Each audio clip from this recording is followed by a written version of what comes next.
Hello everyone.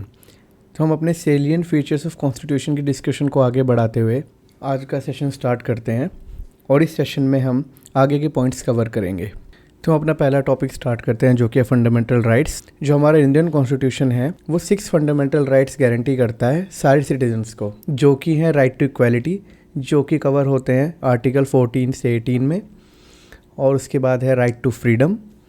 और ये जो राइट्स हैं ये कवर होते हैं आर्टिकल 19 टू 22 में, और उसके बाद राइट अगेंस्ट एक्सप्लॉयटेशन जो कि कवर होते हैं आर्टिकल्स 23 एंड 24 में।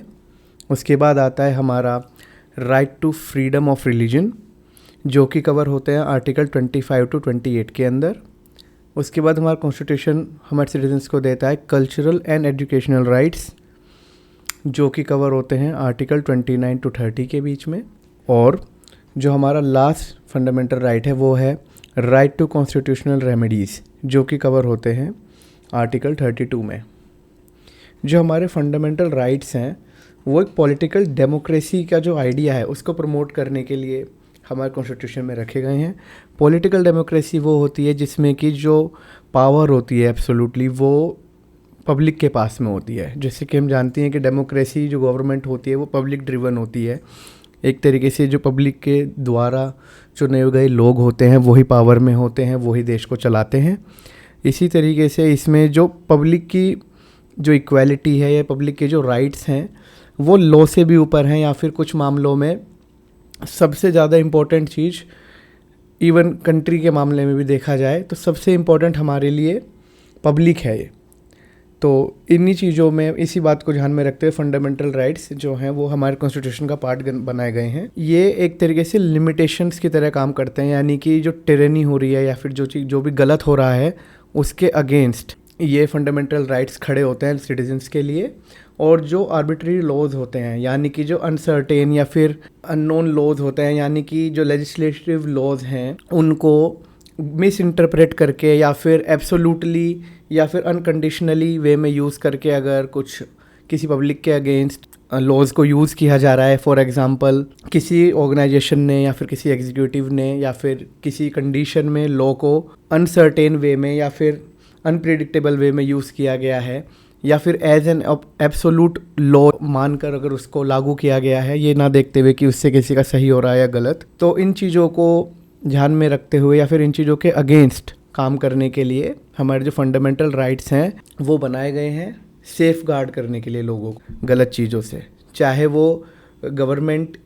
की गलती हो या फिर एग्जीक्यूटिव क्लास की गलती हो या फिर जैसे कि डिपार्टमेंट्स होते हैं। इनकी सारी चीज़ों के अगेंस्ट लोगों को प्रोटेक्ट करने के लिए फंडामेंटल राइट्स को बनाया गया है। और जो फंडामेंटल राइट्स होते हैं वो जस्टिसिएबल इन नेचर होते हैं, यानी कि उनको कोर्ट में एनफोर्स किया जाता है, यानी कि अगर उनको तोड़ा जाएगा तो उसके लिए हमारा जो जुडिशियल सिस्टम है वो उसके अगेंस्ट एक्शन लेगा।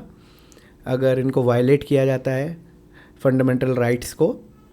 अगर किसी डिपार्टमेंट ने या फिर किसी गवर्नमेंट ने उनको वायलेट किया है तो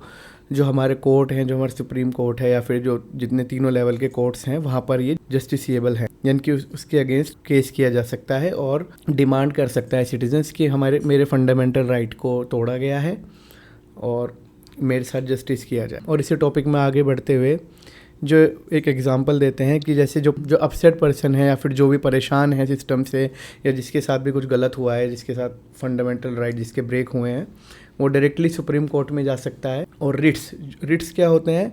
एक लीगल ऑर्डर होते हैं कुछ करने के या ना करने के। फॉर एग्जांपल अगर उसको जस्टिस नहीं मिला है तो जो सुप्रीम कोर्ट है वो कुछ ऑर्डर दे सकता है कि इसको जस्टिस दिया जाए, कुछ एक्शन किया जाए, या फिर अगर कुछ गलत एक्शन ऑलरेडी हो चुका है तो उसको रोकने के लिए, ना करने के लिए, टू नॉट टू डू, यानी कि जो हुआ है वो ना करें या जो हो रहा है वो ना करें। ऐसी चीज़ें रोकना या फिर करना, इस तरीके के दोनों डायरेक्शनल जो ऑर्डर्स हैं सुप्रीम कोर्ट दे सकता है,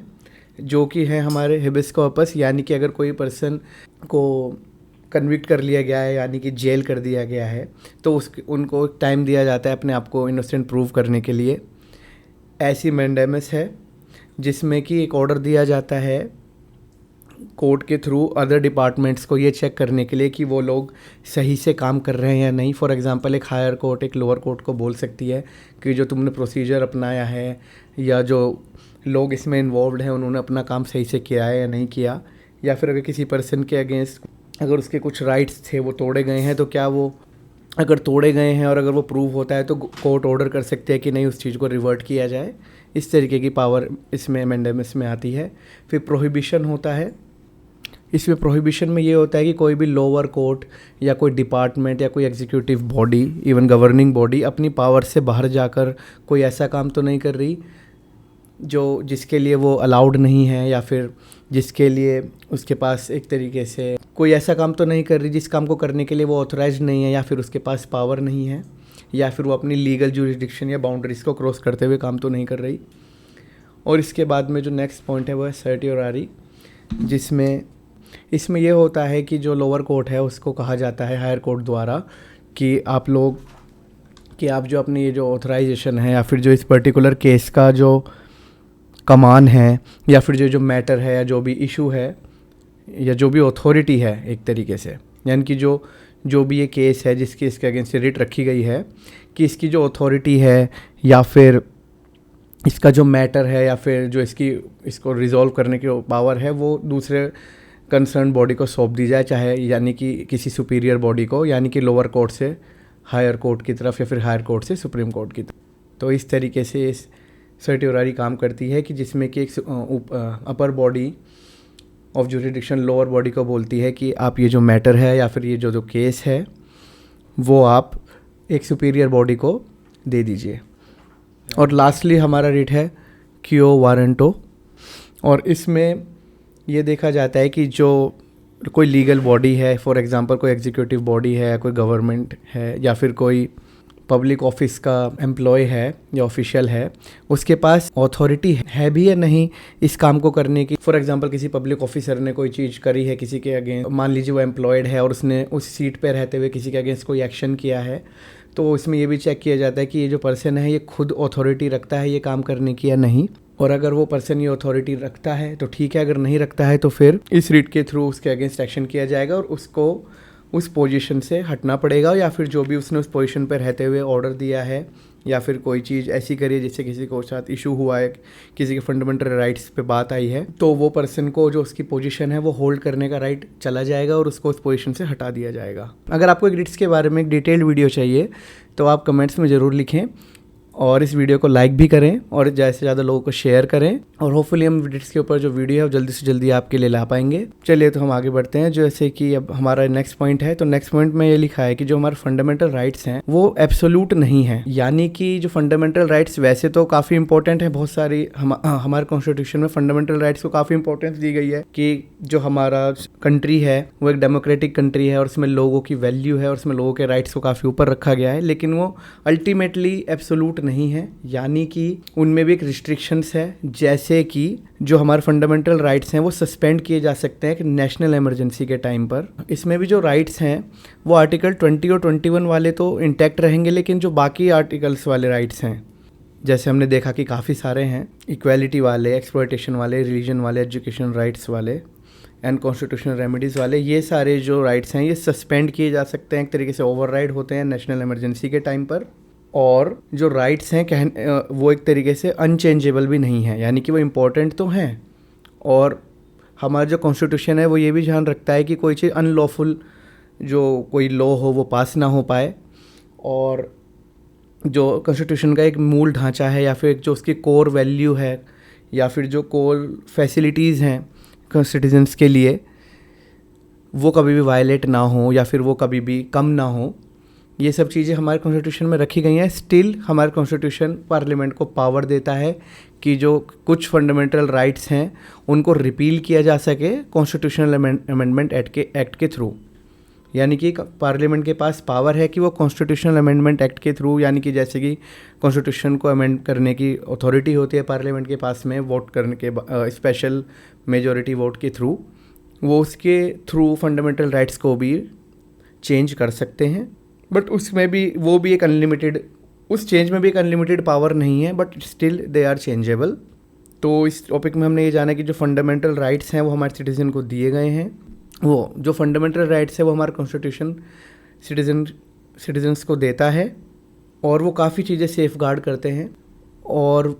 जो फंडामेंटल राइट्स हैं वो जस्टिसेबल है, यानी कि अगर उनका वायलेशन होता है तो सुप्रीम कोर्ट में या फिर किसी भी कोर्ट में एक पर्सन जा सकता है उनके वायलेशन के अगेंस्ट, और उसके लिए कुछ प्रोविजंस भी दिए गए हैं, कुछ रिट्स भी प्रोवाइडेड हैं जो कि सुप्रीम कोर्ट ऑर्डर्स देती है, चेक्स करती है कुछ चीज़ों का सेफगार्ड करने के फंडामेंटल राइट्स को।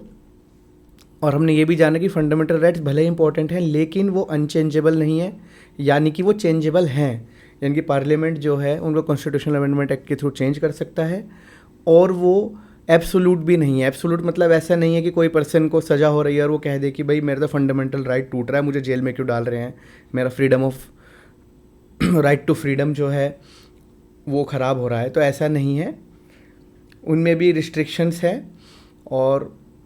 उनमें भी कुछ सर्टेन कंडीशंस हैं कि अगर वो कंडीशंस मीट होती हैं तो ठीक है, अदरवाइज़ ऐसा नहीं है कि फंडामेंटल राइट्स के नाम पर एक सिटीज़न कुछ भी कर सकता है, ऐसा नहीं है। इन हर चीज़ का बैलेंस बनाया गया है। उसके बाद में जो फंडामेंटल राइट्स हैं,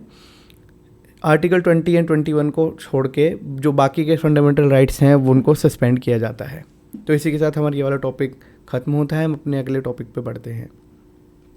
तो हमारा अगला टॉपिक है directive principles of state policy.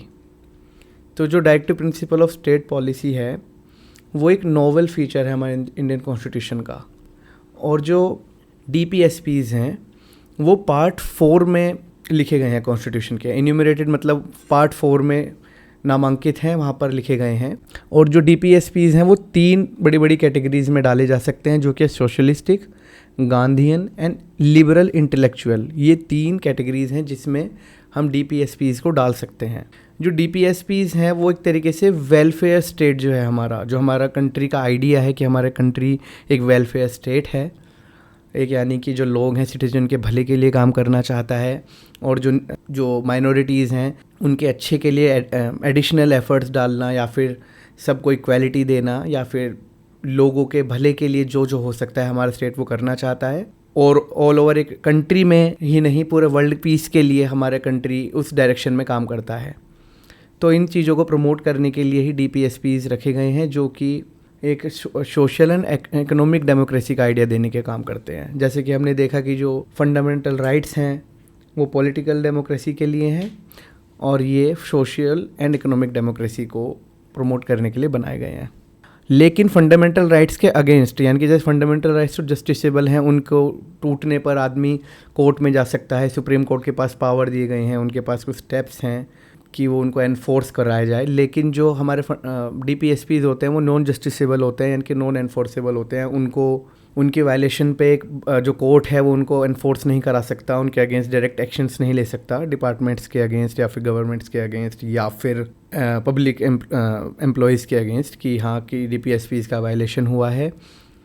तो उनके अगेंस्ट को डायरेक्ट एक्शन ऐसे नहीं लिया जा सकता। लेकिन स्टिल जो कॉन्स्टिट्यूशन है वो डिक्लेयर करता है कि ये जो प्रिंसिपल्स हैं ये फंडामेंटल हैं कंट्री की गवर्नेंस के लिए, और जो हमारा देश है उसका एक ड्यूटी होनी चाहिए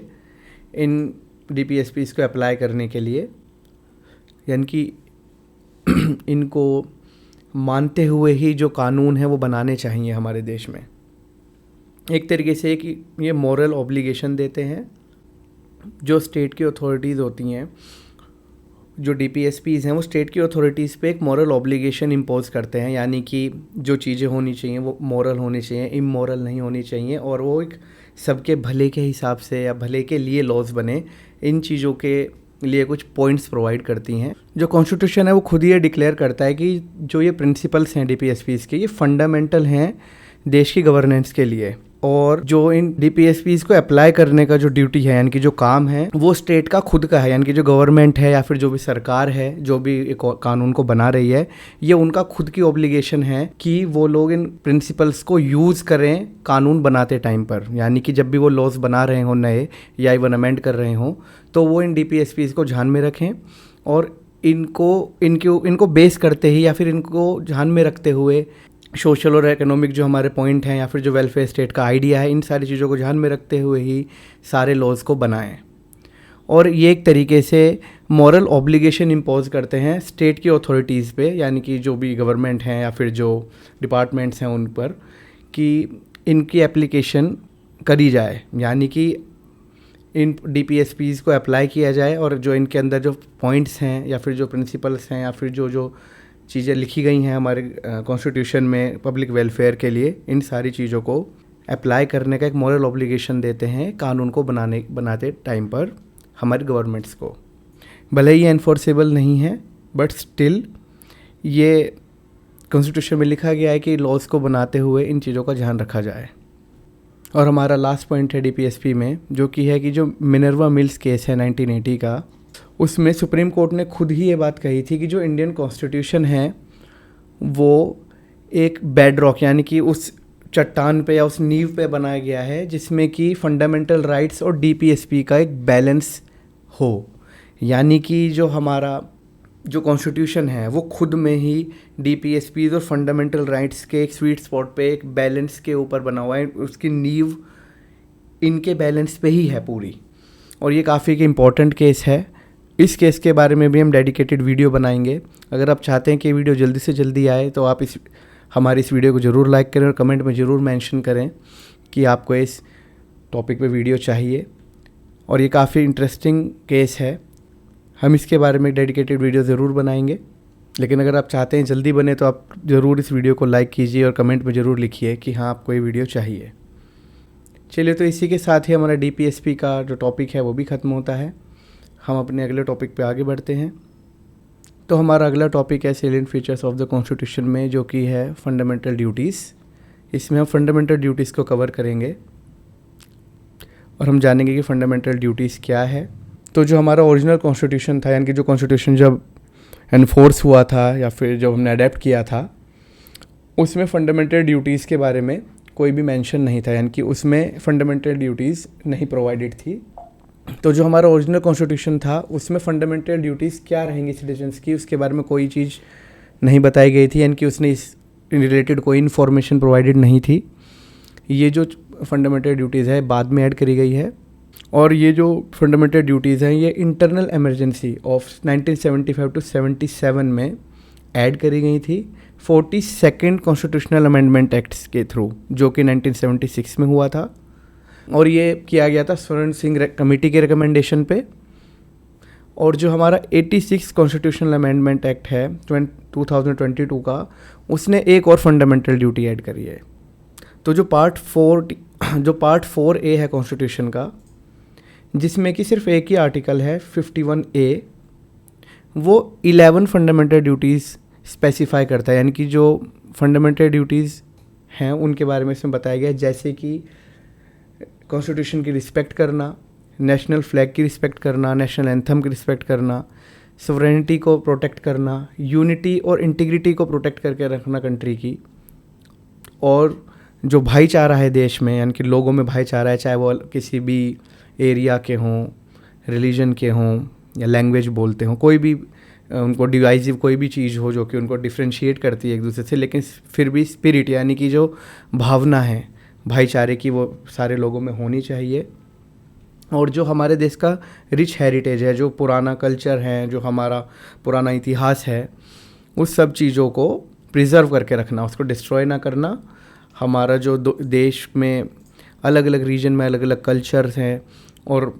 वहाँ के अपने जो ट्रेडिशंस हैं वो सारी चीज़ों को प्रिजर्व करके रखना, उनको बचा के रखना। इस टाइप के जो पॉइंट्स थे वो फंडामेंटल ड्यूटीज़ के अंदर आते हैं और ये पार्ट 4A के अंदर मेंशन्ड हैं। फंडामेंटल ड्यूटीज़ जो हैं वो डाली गई थी एक तरीके का रिमाइंडर की तरह सिटीजन्स के लिए कि भले ही उनके पास फंडामेंटल राइट्स हैं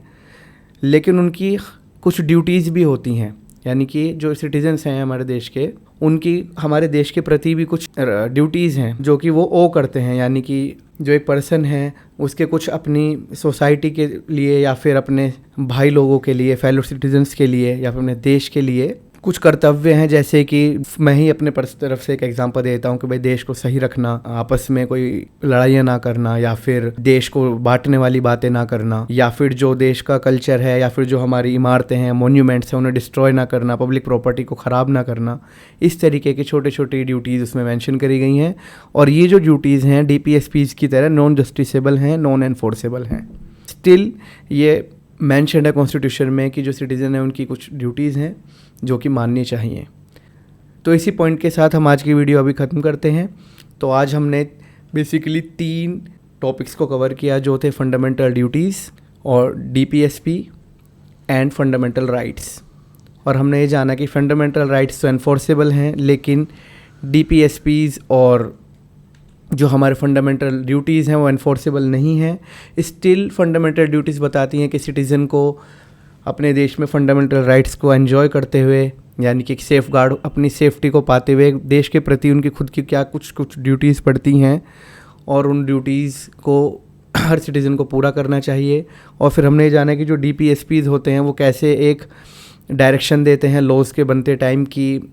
कोई भी लॉ बनाते हुए हम एक वेलफेयर स्टेट का जो आइडिया है या फिर जो सोशल और इकोनॉमिक जो हमारे देश के व्यू पॉइंट हैं, जो उसके फ़ायदे की चीज़ें हैं, इस तरीके के लॉज ही बनाने चाहिए जो कि कोई इकोनॉमिक नुकसान ना करे या फिर कोई सोशल लेवल पे इनइक्वालिटी ना लाए। इन्हीं पॉइंट्स को ध्यान में रखते हुए हमें अपने लॉज बनाने चाहिए और एक तरीके से मॉरल ऑब्लिगेशन अथॉरिटीज़ के ऊपर डालते हैं अपनी एप्लीकेशन का। और सबसे इम्पोर्टेंट तो फंडामेंटल राइट्स हैं ही कि जो हमारा देश है उसमें जो सिटीज़न है उनको सेफ गार्ड किया गया है और उसके लिए कुछ डायरेक्ट प्रोविजंस दिए गए हैं, सुप्रीम कोर्ट को पावर दी गई है। और अगर इनको तोड़ा जाता है तो वो बंदा अपील कर सकता है कोर्ट में जाके, लेकिन एमरजेंसी के केस में ऐसा नहीं होता है। उस समय कुछ जो हमारे राइट्स हैं वो सस्पेंड हो जाते हैं। और ये जो राइट्स हैं ये एब्सोल्यूट नहीं है, ये किसी न किसी स्पेशल केस में ओवरराइड होते हैं और इनमें भी कुछ ना कुछ रिस्ट्रिक्शंस है। जैसे कि जो कोर्ट है वो खुद ही फंडामेंटल राइट्स के ऊपर भी डिसीजन दे सकती हैं। फॉर एग्जांपल किसी पर्सन ने ही कुछ गलत किया हो या फिर कुछ देश के लिए कुछ ऐसी इंपॉर्टेंट चीज़ हो जो कि छोटे से किसी फंडामेंटल राइट के अगेंस्ट जाती हो, तो उसके लिए भी कुछ ना कुछ वर्क अराउंड्स निकाल के इनको हमारा जो फंडामेंटल राइट्स है उसको एनफोर्सेबल नहीं किया जा सकता उस टाइम पर, और इनको चेंज भी किया जा सकता है जब तक वो एक कॉन्स्टिट्यूशन के कोर वैल्यू को, जो कॉन्स्टिट्यूशन का जो कोर फंडामेंटल स्ट्रक्चर है उसके अगेंस्ट नहीं जाते हैं, तो पार्लियामेंट उनको चेंज या फिर रिपील भी कर सकता है। तो इसी के साथ ही आज की हमारी वीडियो को हम ख़त्म करते हैं। आगे के जो पॉइंट्स हैं हम उसको अगली वीडियोस में कवर करेंगे। आप हमारे चैनल को सब्सक्राइब करिए, इस वीडियो को लाइक ज़रूर करिए जिससे कि आपको नोटिफिकेशन मिलते रहे हमारे आने वाली वीडियोज़ के लिए। Thank you for watching, take care.